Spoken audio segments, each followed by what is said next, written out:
এই গাড়িতে তো এসি নাই। সবচেয়ে বড় কথা এসি নাই। কিন্তু এই যে এসি যে নাই এটা আমি যে গরমকালে যখন ড্রাইভ করি তখন আমার এটা খুব বেশি মানে আমার অভ্যস্ত হয়ে গেছে। আমি ঘামছি কিন্তু তারপরেও এটা আমি কষ্ট হচ্ছে না আমার। I am enjoying driving during summer. কিছু গাড়ি থাকে যেগুলো শুধু রাস্তায় পাড়ি দেয় না, মানুষের হৃদয়ে জায়গা করে নেয়। আজকের গল্প এমনই একটি কিংবদন্তি গাড়িকে ঘিরে, ভক্স ওয়াগান বিটল। প্রথম দেখাতেই এই লাল রং, গোলাকার ডিজাইন আর ক্লাসিক সৌন্দর্য যে কারো নজর কেড়ে নেবে। কিন্তু এই গাড়িটির আসল সৌন্দর্য লুকিয়ে আছে এর মালিকের ভালোবাসায়। এই গাড়িটির মালিক বহু বছর ধরে নিজের হাতে এই গাড়িটি চালিয়ে আসছেন। তিনি বলেন, প্রতিবার স্টিয়ারিং হাতে নিলেই যেন নতুন এক আনন্দ অনুভব করি। এই গাড়িটি তার কাছে শুধু একটি বাহন নয়, বরং জীবনের একটি প্রিয় অংশ। এই গাড়ির পার্টস কি এখন সহজেই পাওয়া যায়? এই গাড়িগুলির পার্টস বাংলাদেশে এখন আগে একসময় ছিল, এখন অ্যাভেলেবেল না।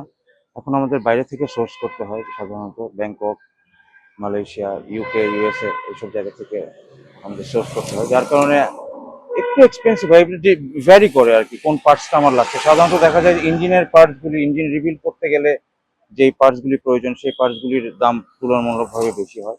এবং এছাড়া আমাদের ইন্টেরিয়ার কিছু আইটেম আছে এবং যারা এক্সটেরিয়ার লাইটস এবং আদার্স যেই আইটেমগুলি, এগুলি বেশ কিছু মডেল বাই মডেল ডিফার করে আসলে।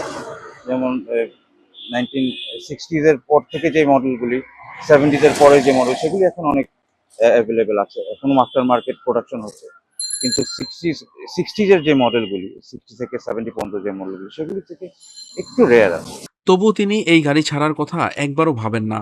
এরপর আমি জানতে চাইলাম, এই গাড়িতে কি এসি আছে? এই গাড়িতে তো এসি নাই। সবচেয়ে বড় কথা এসি নাই। কিন্তু এই যে এসি যে নাই এটা আমি যে গরমকালে যখন ড্রাইভ করি তখন আমার এটা খুব বেশি মানে আমার অভ্যস্ত হয়ে গেছে। আমি ঘামছি কিন্তু তারপরেও এটা আমি কষ্ট হচ্ছে না আমার। I am enjoying driving during summer. এই কথাগুলোই বুঝিয়ে দেয়, ভালোবাসা থাকলে ছোটখাটো অসুবিধা কখনো বড় হয়ে দাঁড়ায় না। আজকের আধুনিক গাড়িগুলিতে আছে এসি, বড় স্ক্রিন, অসংখ্য প্রযুক্তি। কিন্তু এই গাড়িটিতে আছে এমন এক অনুভূতি যা কোনো প্রযুক্তি দিয়ে কেনা যায় না। একটি গাড়ির মূল্য শুধু তার দাম দিয়েই বিচার করা যায় না, তার সঙ্গে জড়িয়ে থাকে স্মৃতি, যত্ন, সময় আর এক অদ্ভুত আবেগ। হয়তো এই কারণেই আজও রাস্তায় বের হলে এই গাড়িটি মানুষের দৃষ্টি আকর্ষণ করে। কেউ থেমে দেখে, কেউ ছবি তোলে, আবার কেউ পুরনো দিনের স্মৃতিতে ফিরে যায়। একজন মানুষের ভালোবাসা আর একটি ক্লাসিক গাড়ির গল্প, এটাই আজকের এই আয়োজন।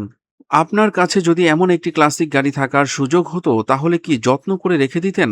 আপনার মতামত কমেন্টে জানাতে ভুলবেন না।